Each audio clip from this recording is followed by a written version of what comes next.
One TV1. Tapi bukan untuk justru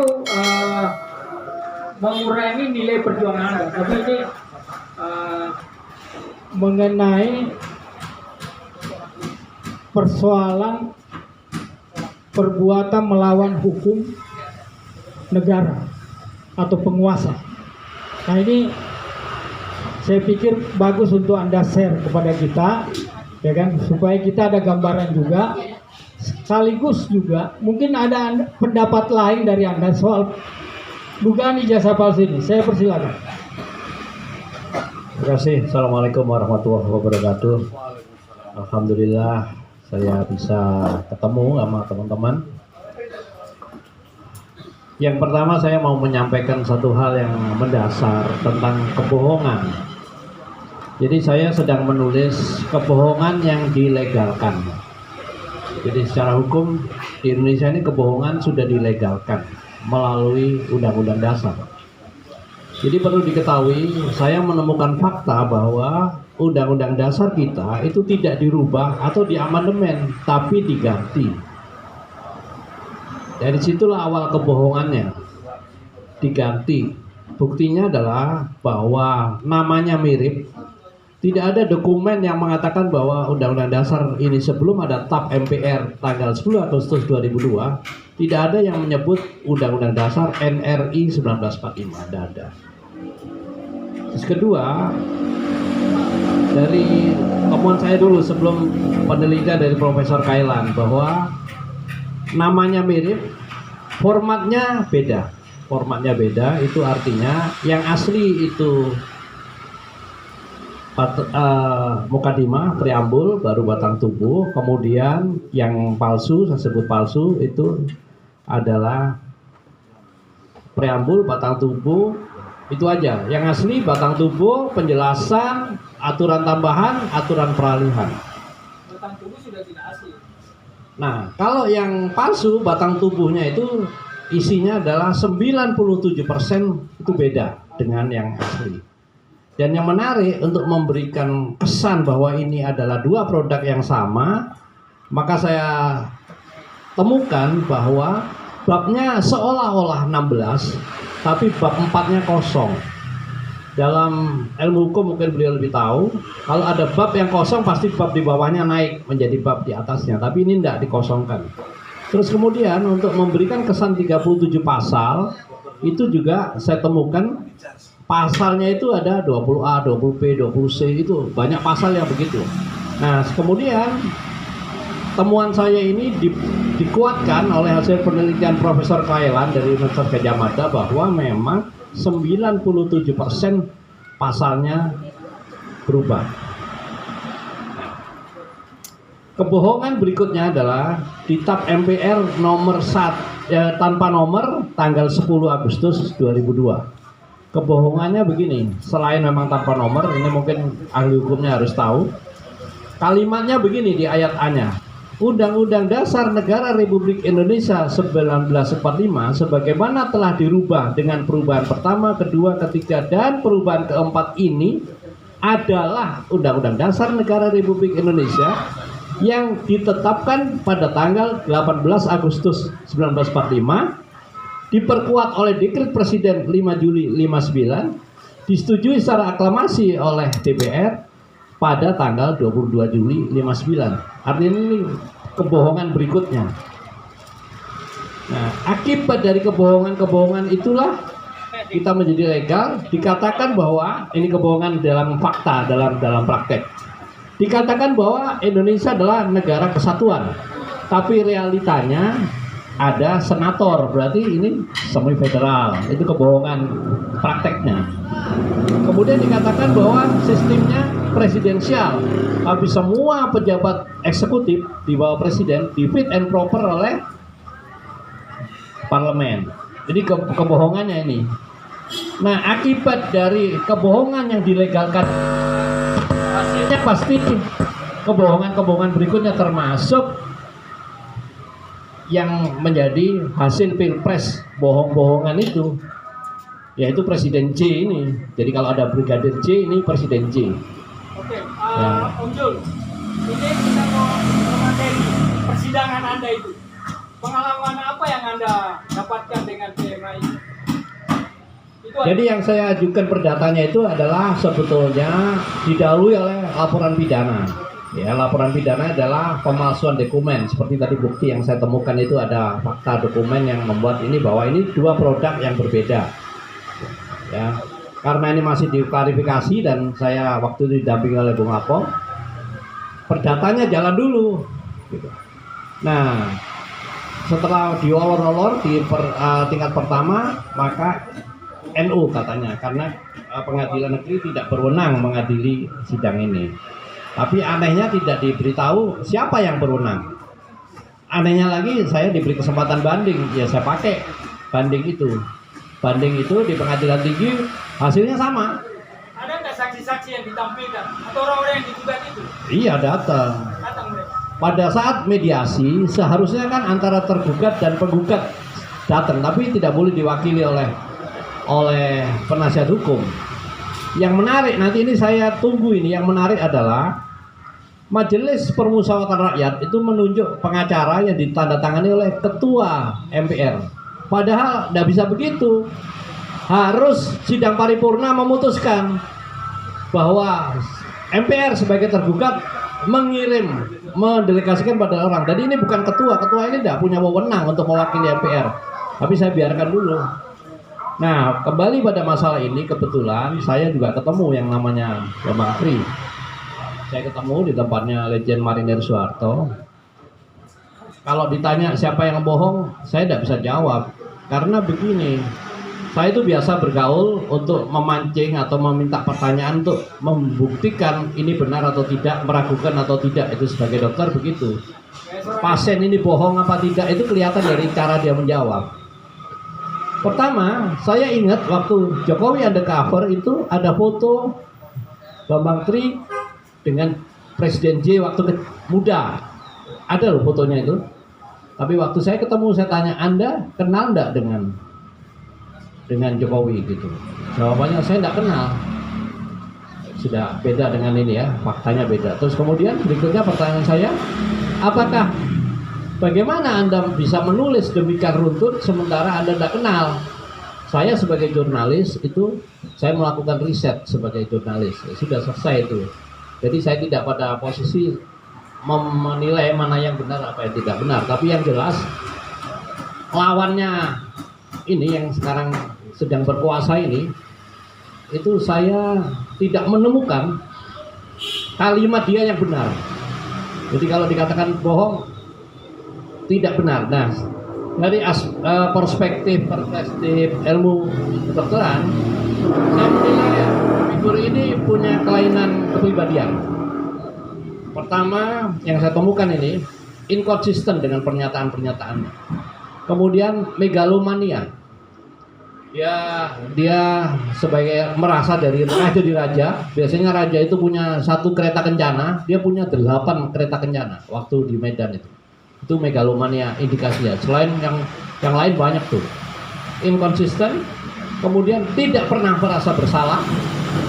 Kemudian kebohongan itu mengalir dengan sendirinya tanpa tujuan kadang-kadang. Mungkin tanpa ketujuan. Itu adalah ciri-ciri dari orang-orang yang punya kelainan kepribadian. Biasanya kelainan kepribadian ini terjadi pada orang-orang yang masa kecilnya tidak jelas. Ya, bapaknya tidak jelas, ibunya tidak jelas, jadi dia itu ada kelainan kepribadian. Kalau bahasa anunya saya pernah tahu itu imatur. Kebudayaan kita itu apa? Kebudayaan kita itu ya kebudayaan yang mengasuh. Jadi kalau dalam konteks politik sekarang, kebudayaan kita ini mengasuh elit. Jadi seharusnya rakyat itu diasuh oleh elit, tetapi zaman sekarang ini justru rakyat mengasuh elit gitu. Jadi misalnya saya lihat kelompok-kelompok yang anti partai, kelompok-kelompok yang tidak menyukai pencapresan, tapi karena gelombangnya itu adalah gelombang sekarang ini adalah pencapresan, maka banyak kelompok-kelompok yang kemudian meleleh gitu. Nah, meleleh artinya mereka juga menyambut pencapresan ini. Karena mereka takut kalau tidak ikut dalam arus demokrasi yang legalistik ini akan tidak kebagian itu. Nah, itu yang pertama. Yang kedua, jadi saya melihat ya kasus ijazah palsu ini. Jadi ijazah palsu ini kalau menurut saya kita ini sebenarnya terlambat. Karena di sini ada Bung Egy ya. Bung Egy sudah viral itu dengan Gus Nur ya. Sudah bikin konferensi pers yang luar biasa, saya udah paling top lah itulah gitu. Dan sekarang Gus Nur ditangkap, Bambang Tri Mulyono juga ditangkap gitu. Tapi saya mau sharing pengalaman begini. Karena saya nggak tahu nih Bung Egy kan juga sering keluar masuk tahanan ya. Kalau Bung Jul saya belum pernah ya. Pernah ya. 3 kali ya. Mapolres. Jadi tapi saya kira kalau Bung Egy sama Bung Jul ini belum pernah disiksa. Belum pernah disiksa gitu loh. Jadi siksa saya. Jangan sesuatu disiksa. Jadi yang Orde Baru itu jadi saya ditahan di Kodim itu 1 tahun. Artinya begini, orang yang punya pengalaman di penjara, artinya diadili ya, bukan ditahan terus di BAP. Saya mengikuti Mas Bintang berapa kali saya ditahan di Polda. Ketika zaman SBY ditahan, ketika zaman Jokowi juga ditahan, ya kan. Bahkan pertama kali polisi menggerbek di sini sebelum menangkap Ratna Sarumpait, sebelum menangkap siapa itu Rahman dan sebagainya, itu di sini sudah didatangi 80 polisi jam 12 malam itu. Dia mencari mobil komando, tapi komandonya sudah saya bawa ke tim itu. Gitu. Kalau saya tanya, kamu kenal nggak sama Hatta Taliwang? Saya bilang nggak kenal ya. Tapi kalau kamu kenal nggak sama SBP? Nggak kenal. Kalau kayak itu celaka saya, nggak ilmiah itu kan. Nah jadi pengalaman orang yang pernah ditahan kayak Bambang Tri itu. Jadi Bambang Tri ini pernah ditahan karena menulis double undercover. Tapi ketika di sidang, Bambang Tri itu mengalami apa yang disebut dengan konflik teoretik. Jadi dia nggak tenang gitu. Dia nggak kayak saya dulu ditahan diadili itu saya tenang aja. Oh ini cuma drama. Itu loh, ini kan bahwa saya sudah difonis oleh Mabes ABRI. Jadi saya nggak ada masalah, saya anggap itu mau dihukum 10 tahun, mau dihukum 20 tahun, saya nggak ada masalah. Jadi saya hina tuh hakimnya itu ketika saya difonis 8 tahun tuh saya hina itu. Lah 8 tahun kecil, saya bilang begitu. Itu dibuat di Tempo itu. Karena apa? Karena saya teman-teman saya dulu komando jihad gitu loh. Yang ditahan di Pulau Nusa Kambangan itu ada yang 2 kali seumur hidup, ada yang 8 tahun, 10 tahun. Jadi ketika saya masuk Nusa Kambangan 8 tahun kecil gitu. Nah, orang yang punya psikologi pernah ditahan, diproses dalam pengadilan dan sebagainya itu dia mengalami apa yang disebut dengan konflik teoretik. Kalau dia tidak reflektif, kalau dia tidak berpikir, tidak punya perspektif yang jelas terhadap perjuangannya itu saya kira itu dia mengalami apa yang disebut dengan konflik teoretik. Bambang Tri saya kira dalam konteks ini ya, dia mengalami itu. Dia mengalami konflik teoretik. Kapan itu di Prodem dia juga teriak-teriak gitu. Gulingkan Jokowi, terus memang tahu kok digulingkan gitu. Ya kan? Itu yang saya sebut dengan nggak tenang dia. Gitu. Kebetulan ya, waktu sidang itu yang menjadi saksi ahli itu anak Gajah Mada yang saya kenal ya, Budiawan, Profesor Heri, sama Dr. Ali Sudito.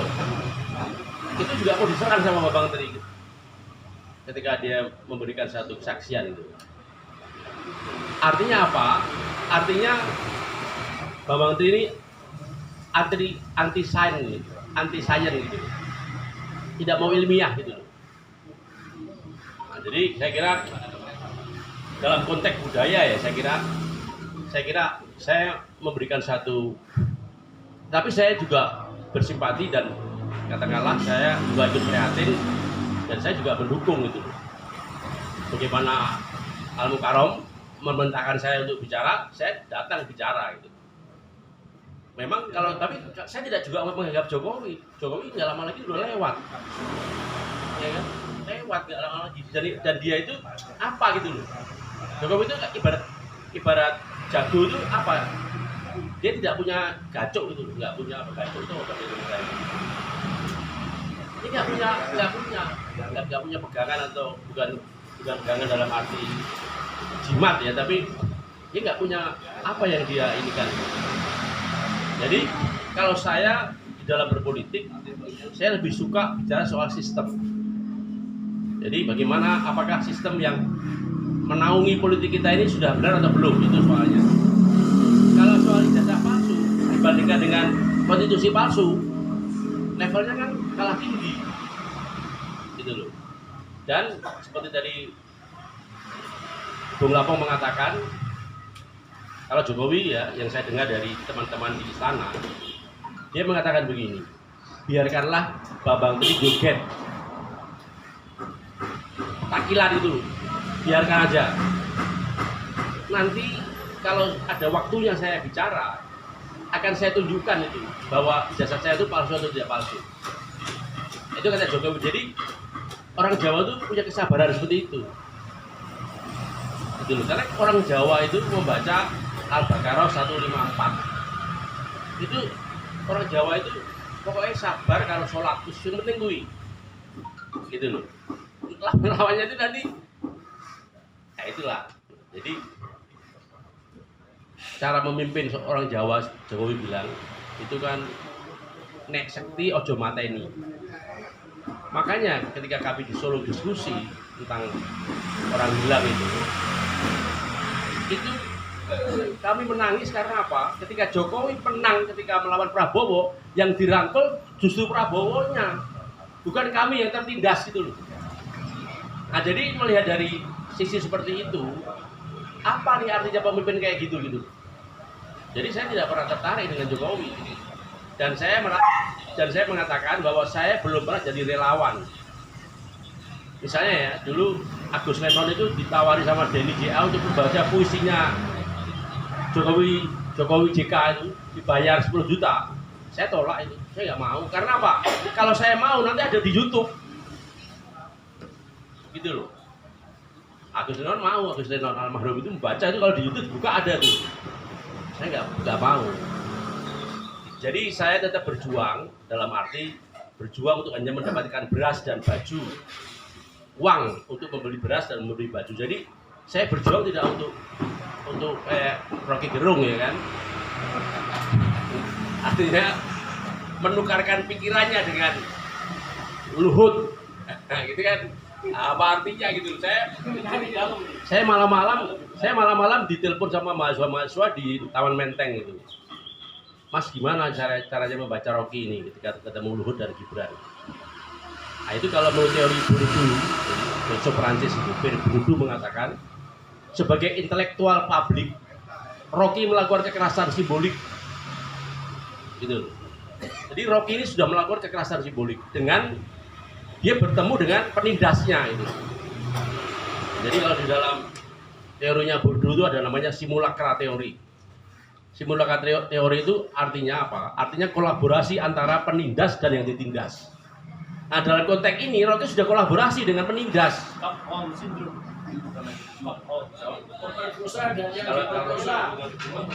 Dia itu intelektual publik dia. Nah saya kira ini ya. Jadi Fakri Ali pernah menulis ya, tentang apa kekuasaan Jawa. Dan dia mengatakan bahwa ciri-ciri kekuasaan Jawa itu ada 3. Nah itu yang satu yang disebut dengan mangku. Jadi dia menggunakan filsafatnya Aji Soko, Bono Coroko, Dodo Sowolo, Podo Joyonya, Mogo Butongo. Nah itu orang Jawa kalau ngelawan itu misalkan gini ya, dulu ada peristiwa ya. Panembahan Senopati mengundang seluruh Nusantara untuk datang ke Mataram. Dia bilang siapa yang bisa saya hanya bisa menyuguhkan namanya olahraga apa? Pencaksilat. Jadi Jawa itu tidak pernah mengalahkan. Jawa itu selalu kalah. Dia tidak pernah mengalahkan dengan Kompeni kalah, Diponegoro kalah. Pokoknya Jawa itu tidak pernah ada menang, itu tidak pernah. Tetapi dia itu tadi, dia hanya mangku itu tadi. Jadi dia ibarat layang-layang itu dia ulur gitu loh. Itu yang pertama menurut Fakri Ali. Yang kedua, kekuasaan Jawa itu tidak mengenal tandingan. Jadi kalau misalnya dulu Pak Harto juga pernah tuh, Pak Harto misalnya ya, itu dibilang dia tuh lembu peteng. Ditangkap itu anak Jogja itu, penjarakan. Terus dulu juga di sini di Guntur juga kayak Mas Bita dan teman-teman yang lain tuh mengatakan SBY itu pernah menikah sebelum dengan Bu Ani. Itu juga dulu ribut ya kan. Katanya tuh anggota DPR disogok sama SBY itu. Ya kan Mas? Ya juga itu. Enggak, artinya SBY pernah nikah itu sebelum dengan Bu Ani. Filipina, saya kayak gitu. Jadi ini kan sebetulnya kan kayak peristiwa Babang Tri ini juga tidak terlalu signifikan itu loh untuk dibicarakan sebetulnya. Jadi kalau Bung Jul itu malah justru agak substansi karena bicara soal konstitusi ya kan. Walaupun kemarin saya ketemu Lanyala itu dia nggak setuju kalau kata-kata konstitusi palsu itu. Karena kalau konstitusi palsu Lanyala juga nggak sah dong. Nah, saya kira kalau yang ketiga itu kalau yang kedua itu orang Jawa itu tidak mau ada matahari kembar. Itu loh. Kalau yang ketiga ya itu tadi, kalau orang Jawa itu kalau dia sakti jangan membunuh. Nek kowe sakti aja mateni. Makanya implementasi dari falsafah Jawa yang diterapkan oleh Jokowi itu adalah dia merangkul Prabowo. Itu loh. Sebenarnya yang salah bukan Jokowinya, yang salah Prabowo-nya. Kenapa Prabowo nggak nolak itu? Sama malu, kenapa dia mau gitu? Itu kan itu dari soal gitu. Nah sekarang ya kalau soal ijazah palsu itu, KPUD Surakarta sudah menyatakan bahwa kami sudah meneliti ijazah SMP, SMA sampai perguruan tinggi bahwa Jokowi itu ijazahnya tidak palsu gitu, tidak palsu. Gajah Mada sudah bikin konferensi pers, kepala sekolahnya juga sudah bikin konferensi pers. Jadi itulah artinya. Tapi kita sebagai aktivis ya, kembali lagi, daripada kita tidak melawan, kita mati, lebih baik kita melawan tapi hidup. Saya kira itu. Terima kasih. Bahwa yang pertama itu fokus ke SD, SMP, SMA ijazahnya. Kita tidak gugat UGM, tapi dari 3 kelembagaan dalam perspektif sekolah SD, SMP, SMA, justru yang merespon atau yang menjawab UGM. Secara ilmu hukum, apapun yang disampaikan oleh UGM itu tidak punya nilai hukum. Kenapa? Karena tidak disampaikan di pengadilan. Apapun ceritanya, mau rektornya sekalipun yang ngomong, tidak punya nilai hukum. Dia baru punya nilai hukum kalau mau gugat intervensi, gitu secara ilmu hukum. Sehingga dia masuk dalam arena persidangan itu. Sampaikanlah di situ apa yang menjadi bukti-buktinya. Nah itu penjelasannya. Yang kedua, kita fokus penggugat, dalam hal ini Bambang Tri, saya kan hanya advokatnya, lawyernya. Sekarang ditahan bersama Gus Dur. Tapi yang digugat tenang-tenang aja, kalau istilahnya istri malah biarin aja lah Bambang joget-joget, nanti saatnya saya tunjukkan. Nah, ini juga satu hal yang harus dimengerti oleh Jokowi. Saya bawa ke pengadilan ini adalah bukti agar supaya secara ilmu hukum, kalau memang Jokowi punya benar yang asli, itu sangat bagus. Kenapa bagus? Berarti Bambang Tri sebagai klien saya, meskipun demikian dia yang tidak benar. Kan begitu ilmu hukum, ya. Tetapi permainannya tidak elok. Kenapa sekarang ditahan? Nah, saya mendengar karena mubahalahnya itu loh, antara Gus Dur dan Bambang Tri, dengan istilah ada penodaan agama dengan pasal 156A atau penistaan agama. Ini saya kritik keras. Kalau pakai pasal 156A mengacu kepada kasus Ahok, itu mesti didahului adanya fatwa MUI bahwa betul ada penistaan, sehingga Ahok nggak bisa ngeles, harus dihukum. Nah, ini belum ada apa-apa kok main dijadiin tersangka. Ingat juga waktu kasus Ahok, berbulan-bulan diadakan gelar perkara, dipanggil berbagai macam ahli bahasa, ahli pidana, ahli sudut pandang gayanya, gesturnya, dipanggil oleh pihak kepolisian, tentu dengan biaya yang tidak murah. Nah, kenapa ini tidak ada pemanggilan untuk itu, tidak ada gelar perkara, kok langsung jadi tersangka dan ditahan? Itu persoalan serius dari ilmu hukum.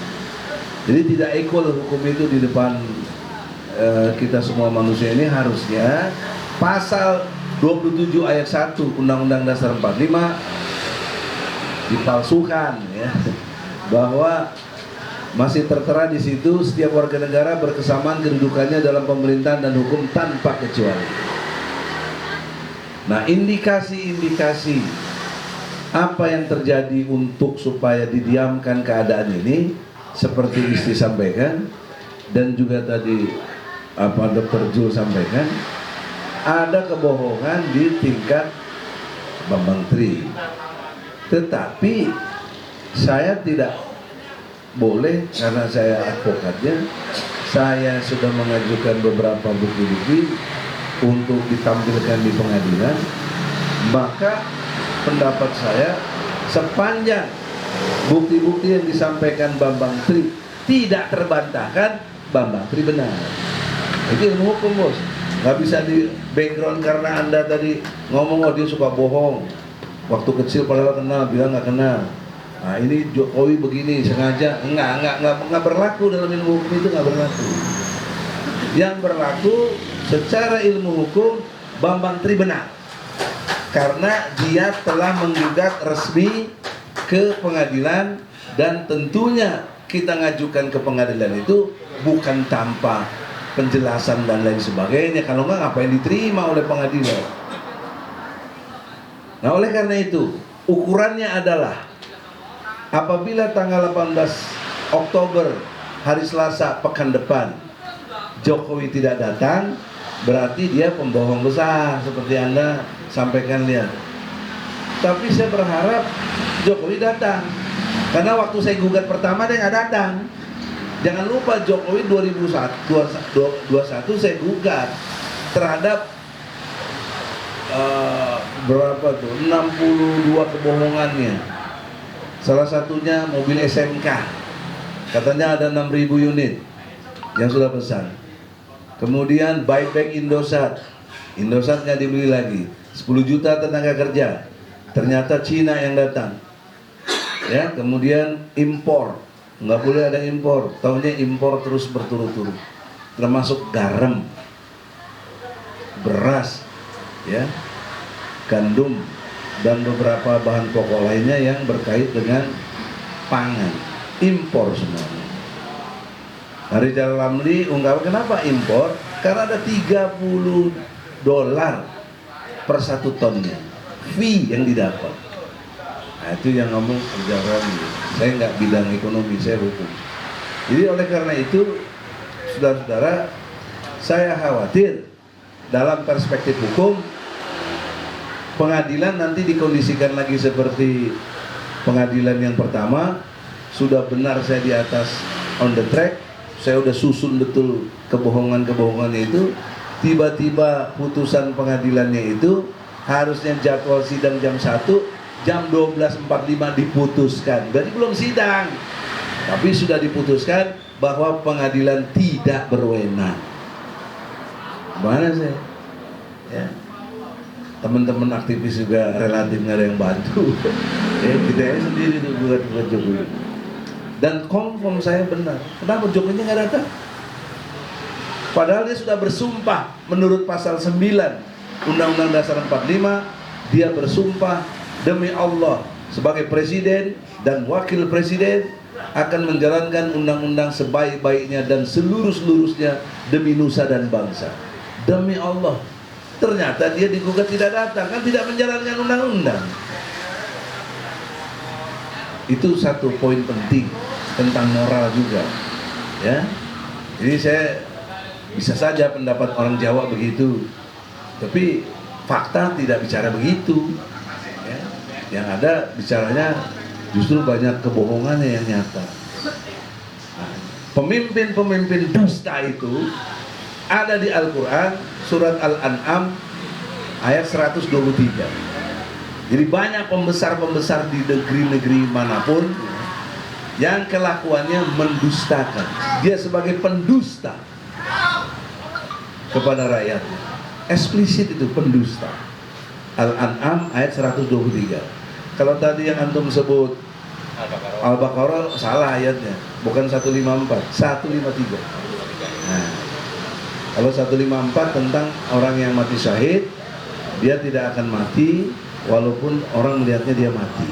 Nah itu, ya, coba lihat aja sendiri.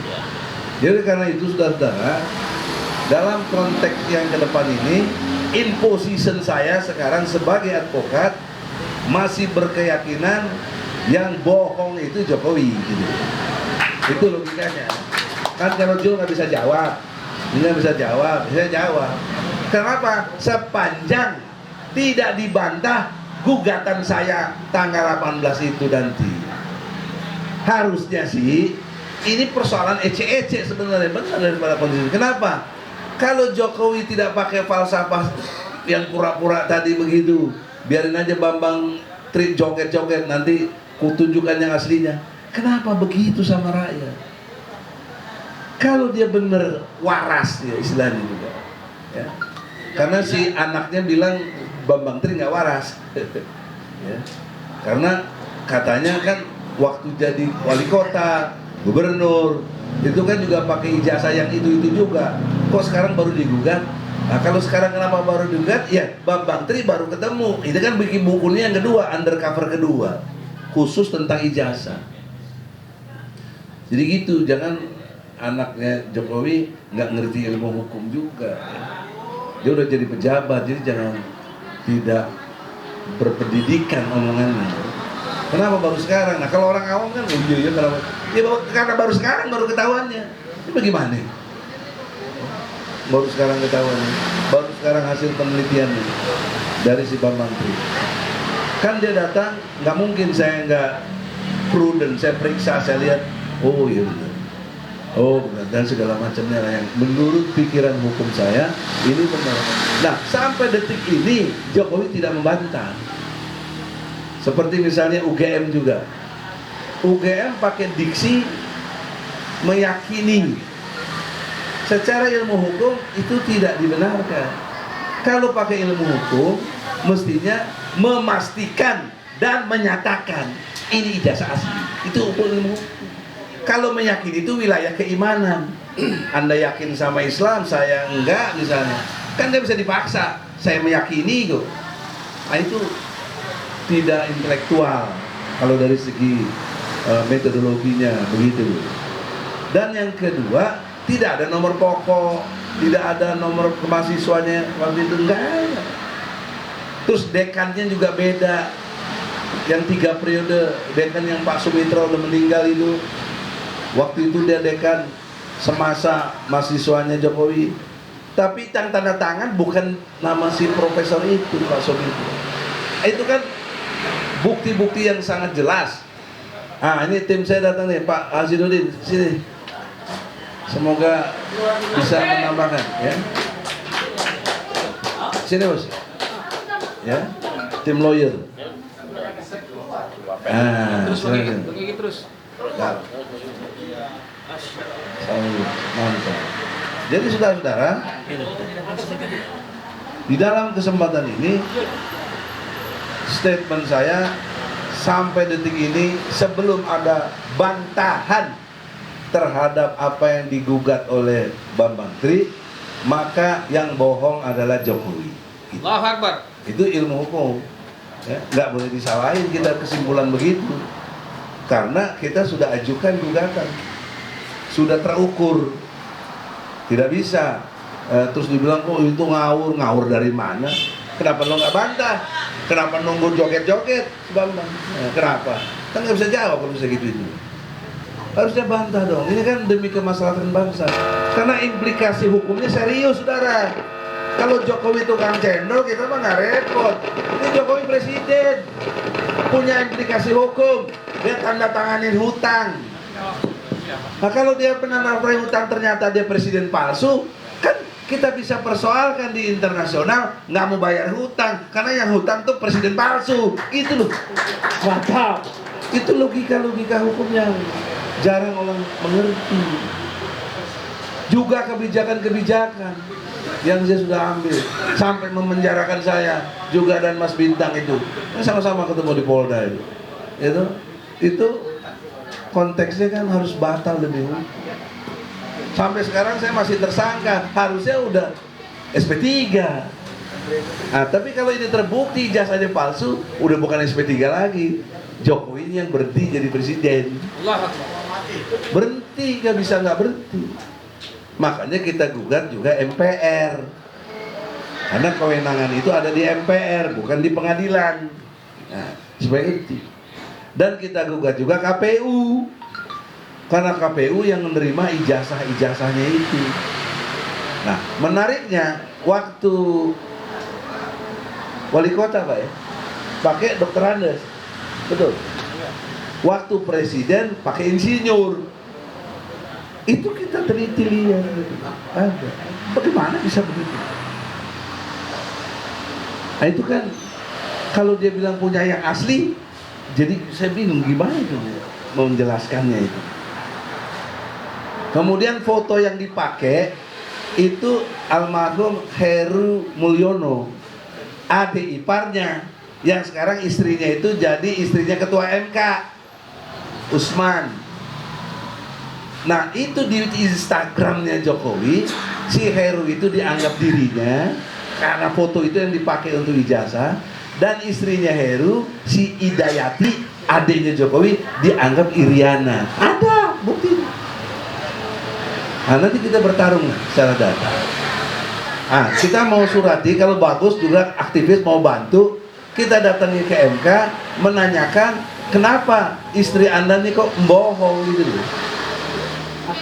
Atau diam saja dirinya dipakai oleh Iriana itu. Ah itu serius ini bos.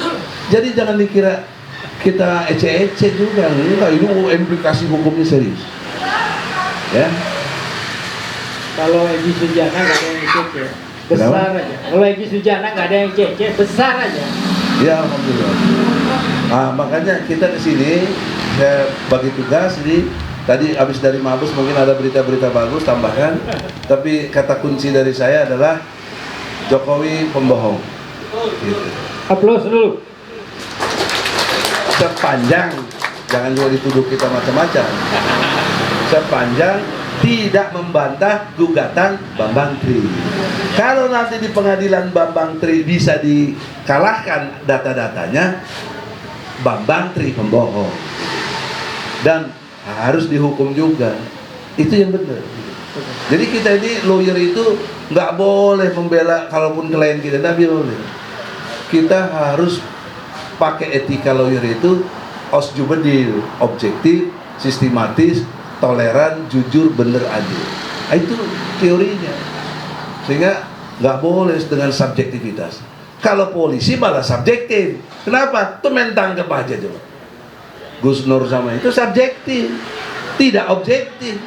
Kok mubahalah dijadikan alasan? Apa yang melanggar dari agama Islam? Mubahalah itu ajaran Islam. Ya. Ada contohnya. Kenapa mubahalah? Karena masing-masing tidak mengakui atau masing-masing merasa benar terhadap satu sesuatu, maka bolehlah mubahalah itu. Allah bersaksi dan tentu sanksinya Allah yang Maha tahu kapan itu terjadi, ya kan? Tapi sudah berani Bambang Tri merasa kalau saya tidak benar, dilaknat hidup saya, hancurkan saya, begitu loh dalam mubahalah. Nah sebaliknya kalau dia benar, yang hancur siapa? Jokowi dong. Kita lihatlah nanti Allah dengan proses takdirnya. Yang pertama saya kabarkan Bambang Tri dan Gus Dur dalam kondisi sehat. Bambang Tri berkomitmen akan tetap komitmen dengan gugatannya, karena saya khawatir saja di sana ada tekanan sehingga dia diminta cabut perkara perdata. Selesailah saya dan Bang Egy. Kami ini kan punya kewenangan untuk menggugat karena surat kuasa. Kalau Bambang Tri diproses, kemudian dalam perjalanan cabut kuasa, selesai kita Bang. Tadi saya wanti-wanti, dan dia tetap teguh komitmen. Itu yang pertama. Yang kedua saya ingin tegaskan, karena ada tulisan yang beredar itu seolah-olah kita itu ngurusi pribadi orang lain. Enggak, ini pribadi seorang presiden. Ini berkaitan dengan masa depan bangsa Indonesia. Yang dipersoalkan bukan presiden ceking, bukan presiden kurang gizi, bukan. Ini syarat untuk menjadi presiden yang diatur dalam konstitusi itu tidak terpenuhi. Kalau sampai ini tidak terpenuhi, kan ini presiden kurang syarat, berarti tidak sah, berarti ilegal, berarti inkonstitusional. Pertanyaan selanjutnya, apakah kita rela 275 juta penduduk atau rakyat Indonesia itu dipimpin presiden yang tidak sah, tidak memenuhi syarat, ilegal dan inkonstitusional? Jadi saya ingin klarifikasi, ini bukan perkara ecek-ecek. Saya nggak suka ngurusi perkara ecek-ecek apa artis ya KDRI terus kita komentari, nggak ada urusannya itu. Kita fokus urusan negara. Jadi kalau ada yang berpandangan ini masalah pribadi Jokowi, tidak mau terlalu jauh, mohon maaf, ini bukan pribadi, tapi ini keterkaitan dengan jabatan presiden. Dan jabatan presiden itu dalam prosesnya itu harus ada syarat-syarat yang dipenuhi, dan salah satu syaratnya itu memiliki ijazah setara dengan SMA atau sederajat, dan ini yang sedang dipersoalkan. Dan tadinya kita diskusi dengan Bang Egy, kenapa kita tidak proses pidana? Nah, kalau proses pidana nanti motifnya dendam, karena ingin menjarain orang. Nah, kita tidak mau itu. Lagi pula kalau dibawa ke Barreskrim, nggak dapat LP kita. Pasti ditolak. Kalau mungkin polisi berbuat RP. Lalu kita muter otak kita loh, kita cari terobosan secara perdata, dapatlah nomor itu. Nah, persoalan di persidangan nanti seperti apa, kita ya berkeyakinan dengan apa yang disampaikan klien. Karena metode untuk menguji kebenaran itu orang punya metodologi masing-masing. Kalau Gus Dur setelah melihat dunia ini penuh dengan kebohongan, maka dia lebih percaya dengan metode mubahalah. Dia nggak percaya lagi hasil penyelidikan yang menyebabkan tragedi Kanjuruhan itu ternyata tangga. Nggak percaya Gus Dur. Hasil penyelidikan Kanjuruhan yang bersalah itu ternyata pintu yang terkunci. Nggak percaya Gus Dur. Termasuk terakhir ternyata panitia menyatakan bahwa tragedi Kanjuruhan itu adalah salah Tuhan. Nah, karena sudah takdir Tuhan berarti salah Tuhan kan. Nah, maka Gus Dur ketika ketemu di hadapannya soal ijazah ini, dia cari informasinya, ketemu dia dengan Bambang Tri. Dia meyakini satu metode, yakni mubahalah di bawah Al-Quran, dan menurut keyakinan Gus Dur tidak ada lagi kebenaran yang bisa mendandingi kebenaran yang sudah disaksikan oleh Al-Quran. Dan bahkan di sana ada isbat na'fi, isbat kepada apa? Keburukan kalau itu dosa, apa kalau itu bohong.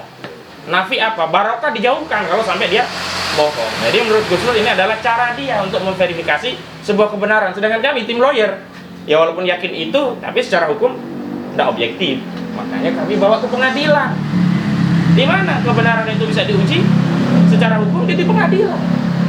Maka saya heran juga ada staf presiden ngomong ini katanya gugatan ngeprank ya. Kalau ini gugatan ngeprank nggak dapat nomor perkara kita. Kalau ini gugatan yang nggak penting, oh ini penting sekali. Ini kaitannya dengan masa depan bangsa kita. Kalau sampai ini terbukti berarti kecolongan sekali kita. Dan kalau kita tahu, ini kan ada kewajiban bagi orang yang tahu tentang sebuah kemungkaran, nggak mungkin diam. Ada tanggung jawab bagi orang yang tahu. Kalau kita nggak tahu, nggak ada masalah. Tapi bagi yang tahu, tapi sepengetahuan saya dari orang-orang yang mengklaim bahwa presiden itu pernah begini, pernah begitu, itu adalah keterangan yang berdasarkan dari keterangan orang lain. Itu yang di dalam hukum disebut dengan testimoni de auditu, tidak bernilai.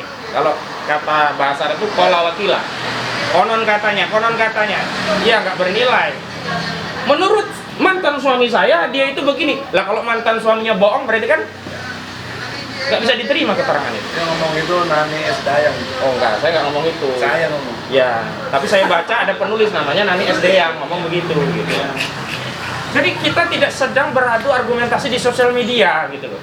Jadi saya juga merasa risih kalau argumentasi hukum yang formal disampaikan di hadapan proses persidangan dikonter dengan argumentasi sosial media dan nggak relevan juga gitu loh. Satu, dia bukan pelaku sejarahnya, testimoni de auditu. Dua, forumnya sosial media jadi tidak bernilai. Ketiga, yang kita gugat berulang kali SD, SMP, SMA, nggak ada urusan sama UGM. Saya juga nggak tahu kenapa rektor itu baper gitu, tiba-tiba menanggapi satu gugatan yang nggak ada hubungannya, nggak ada terkaitannya dengan UGM, baik dari pihak nggak ada urusan dengan UGM, materi perkaranya nggak ada urusan dengan UGM, bahkan petitumnya kita nggak menuntut rektor UGM berhenti dari jabatannya, nggak ada. Kalau dalam petitum ada misalnya kita tuntut rektor UGM berhenti dari jabatannya, baru dia boleh baper ya. Atau kita tidak menuntut wali kota Solo berhenti dari jabatannya, baru dia baper. Apakah dulu nyalon wali kota itu pakai daun, nggak pakai ijazah? Bupati Simalungun dulu naik mau menjadi gubernur, itu baru ketahuan ijazah palsunya saat Pilgub Sumatera Utara. Jadi presiden itu bisa terjadi mengkonfirmasi apa? Ya namanya khilaf di proses awal itu bisa saja terjadi, bukan berarti kalau yang awal itu lolos berarti dia itu soleh terus. Bisa aja dulu bajingan tapi belum ketahuan. Nah ketika ketahuan ya kita ingatkan biar jadi insyaf, kira-kira begitu. Jadi jangan kemudian kalau prosedurnya yang lalu aman, kemudian yang sekarang ya anggap juga sama aman. Nah kemudian kita yang berusaha mengambil langkah melalui proses hukum itu ditangkepi gitu loh. Saya nggak tahu juga Barreskrim ini sebenarnya sekarang itu alat penegak hukum atau alat kekuasaan gitu. Alat kekuasaan. Katanya ada ahli agama ya dalam kasus pasal 156A untuk penodaan agama, itu yang paling urgent itu adalah keterangan dari ahli agama. Kalau dia dari agama Islam harus ada fatwa keagamaan atau pandangan keagamaan dari ulama Islam, dan ulama Islam itu bukan dari ormas, harus yang representatif. Dalam hal ini Majelis Ulama Indonesia, saya yakin belum dapat itu fatwa MUI. Dan tidak mungkin berani MUI serampangan. Kenapa? Perkara yang istiadia itu tidak mungkin ya kemudian mau diambil. Misalkan begini, saya yakin pakai kunut subuh, pakai kunut saya. Ada yang nggak yakin, ada yang kunut najilah saja yang dia yakin. Apa kemudian difatwakan yang nggak pakai kunut subuh itu berarti nggak benar? Kan nggak mungkin.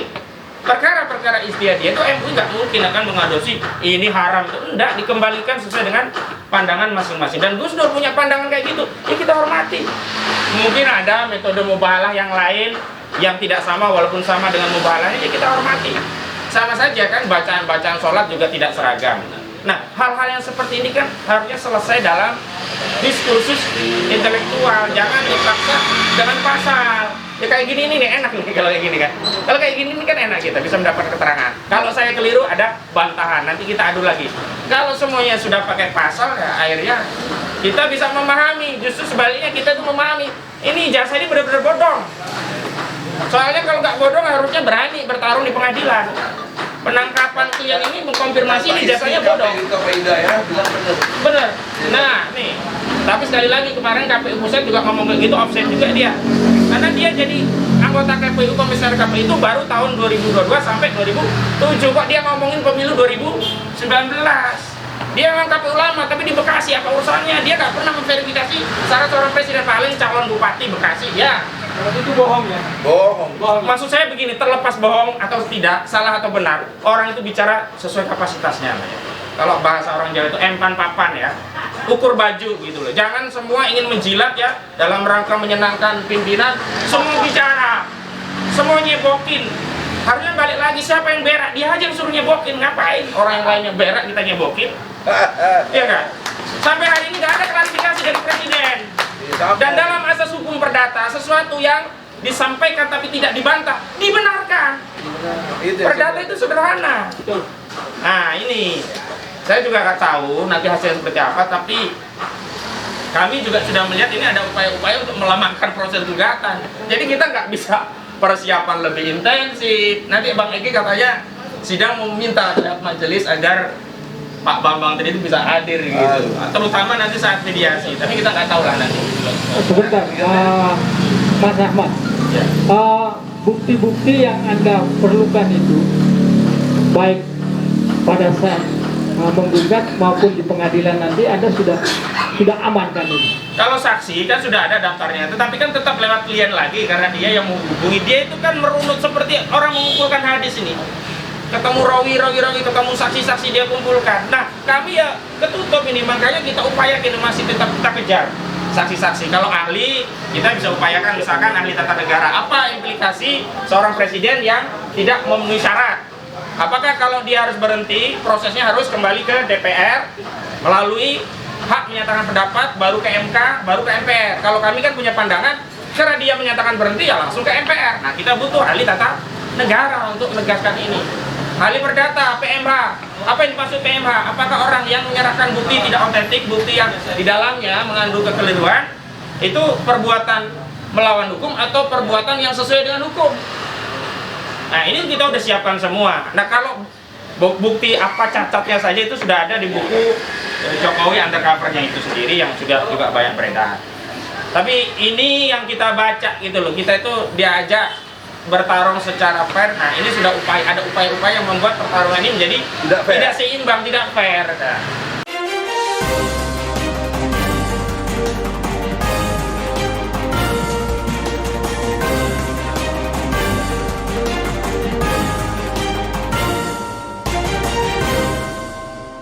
One TV 1